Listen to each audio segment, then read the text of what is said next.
Alright, so for my third video in the Teenage Mutant Ninja Turtles action figure review line, I've got Cockroach Terminator. I think this one was actually from one of the first lines of the Ninja Turtles, which was put out a while back. I actually managed to pick this guy up at Big Lots, which I guess he'd just been sitting there on the rack for a while. He was on the clearance rack, so pretty cool. He actually looks like he has the first J card that was printed with the series, where they usually look like this. His looks like that. So, and also this character has been I'll get that out of the way. This character has been reprinted, I guess you would say, with the newer J card, and he comes with the same accessories, and it's the same exact figure, just in a different box. So, just like the other box, though, he has the character information there on the back. He also has the team that he's on and the weapons. It says he's on Team Krang, which is not completely accurate. He's kind of not on anybody's team. He just blows up whatever he sees. So he's on Team Cockroach Terminator, I guess you would say. Weapons, he's got a saw blade, which he has an accessory of. Krang Blaster, which he does not have an accessory of. I also don't remember him having a Krang Blaster in the show, but I could be wrong. And then Donatello Spy Gear, which is kind of shown by his general cyborginess and also the metal antenna that he has there. So I'm going to go ahead and unbox this character. I'm excited about this one because you can even see from before even opening the box, this character has quite a bit of articulation compared to the other characters in the series.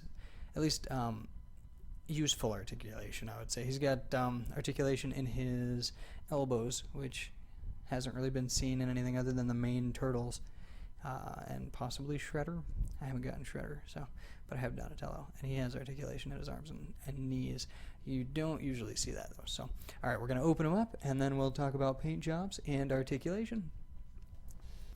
Alright, so this is the Cockroach Terminator unboxed. First thing you're going to need to do is, it looks like they actually put his antennas here like it was another accessory. It was just separately packaged up on the top of the thing. It was like right about here. And I think the only reason they did that is because it's fragile and also kind of long. It would make him a little bit too big to fit in the box. So it actually just has a pivot peg right here. So once you put it in, I don't think it's designed to come back out. But when you open the box, that's the first thing you're going to do. Is just a second. He's going to look about like that. So once he has the antennas on, he looks pretty darn cool. So first thing that I'm going to actually say about this figure actually has to do with his accessory here, just because it's probably the most noticeable part, well, noticeable defect, I guess you could say, is that he's got this giant hole. You can just see right through him, which is kind of lame. I don't like that at all. The reason that they do it is, I guess, so you can put this right through here, and then while you're playing with him, you could kind of pretend that his like buzzsaw is like, oh, I'm gonna get you, all that crap. So it actually is going all the way through, and you can kind of manipulate it with that stick that the accessory comes with. I don't like that, just because, you know, kind of ruins the look of the character. Whenever you put them on display or something outside the box, you kind of have to have that accessory in, and I don't know, it kind of ruins the aesthetic of the figure. So I would say if anybody wants this figure but is like a modifier of figures, I would definitely say that could be filled in with some type of putty or the green stuff like I had mentioned in a previous video, which is usually used for like gaming tabletop miniatures. It's actually called green stuff. You just kind of plug that up and it hardens. You can paint over it to just get rid of that clunky hole. I don't know. But as far as the other parts of this figure, his articulation is actually super good. He's got a double jointed shoulder on each arm, and it's actually super mobile because he doesn't. A lot of the other figures, even if they have a double joint, there's just stuff in the way. And his shoulders, either armor or just like something on their arm here that kind of prevents it from getting a full range of movement. He actually has a full range of movement, even with his wings kind of protruding a little bit. His arms also have a double joint. His elbows, I guess I should say, because his shoulders are part of his arm. But yeah, they have a double joint here, so his elbow also has a full range of movement. If, you know, it were physically normal, he would even be able to do poses with his arm behind his back. Oh, yeah, so that's pretty cool. So he can do all that kind of stuff. He doesn't have any wrist motion, so he'll just move like that and then, you know, put his arm up. His hand can't rotate or anything, so there's that. Both arms are able to do that. Even this weird misplaced leg here has some rotation, which is neat. Go down to his legs. They're kind of short and stubby. He's got a double joint here on each of his legs where it attaches to the pelvis, but he does not have any knee articulation. His knee is just solid there, if you see.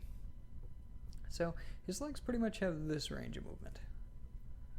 So he can move forward and back and sideways, up and down. So that's him so far. And then his back, you got those wings. They're nicely textured, like cockroach wings, which is kind of creepy, you know. His paint job is also pretty good. Everywhere that is painted seems to be painted fairly well. You can see in his little metal parts right here, they're not super well done. You can actually see that there's more detail there that just wasn't painted. It's like they didn't go all the way down, and then you can kind of see through it a little bit, but it's done well for the most part. And then his chest also has this gradient on top of the bare plastic. Bare plastic's this light brown color, and then you have kind of this shading, that the dark brown shading that's done really well. And that doesn't really have any overflow or anything, and it's made to look kind of choppy just because it's the shading area. So they did a pretty good job with that. His legs don't have any paint at all, so nothing to complain about there. Neither does this part. The things that I would point out, though, his head, half of it is supposed to be bionic, and that is even shown in the picture in their little like catalog thing that every figure comes with. Half of his head, starting right here, is bionic. The only part that they painted silver was his eye, and then he has the red lens there, which is really cool. But yeah, half of his head's supposed to be silver, which I think would kind of add a little bit to his aesthetic as well, because it would kind of pop a little bit more, show a little bit more cyborg in there. But I think the way they have it is all right, like it gets the point across. But also on the back, they just didn't do any paint on the wings or anything. But on the back, this big metal drum thing that's coming out of his back is also supposed to be silver, and it's just the bare plastic. So it kind of just blends right in there, and for somebody who didn't quite know the character, it would look just funky. So yeah, that right there, I'd say needs to be painted. What I would be interested in doing would possibly for the whole line of figures here, if you're a painter, definitely you can like prime over the whole character and just repaint parts of it. I wouldn't want to do this with this figure just because I feel like I'd ruin the good parts, like his chest and everything like that. But just to get rid of stuff like that, I don't know. I feel like his back could definitely use more detail. Maybe like a black wash to get the dimension in those wings and stuff out. So yeah, but for the most part, he is definitely a good figure. I would say of the ones that I've reviewed so far, he's one of the most solid. Aside from his giant hole in his chest, I think the aesthetic of the character is really nice. The paint job is fairly nice, and also his articulation is one of the best, I think, of the ones that I've reviewed so far. Not the best of the whole series. I would say the primary turtles, Raphael, Donatello, Michelangelo, and Leonardo probably have the best articulation, and for good reason. They're probably the most popular of the line. So, but he's definitely a good one. So if you are interested in this series, and have any interest in this character, I'd say he's definitely worth picking up. So if you have any reviews of this review, such as characters that I should pick up next in this Ninja Turtles line, or characters that you just want to see me unbox and review, then leave them in the comments. And also, if you think I missed anything, such as I don't know, any detail here or aspects of the figure that you'd like to hear more about, go ahead and put those in the comments, and I will be sure to respond accordingly. Thank you very much for watching, and I'll look forward to seeing you next time.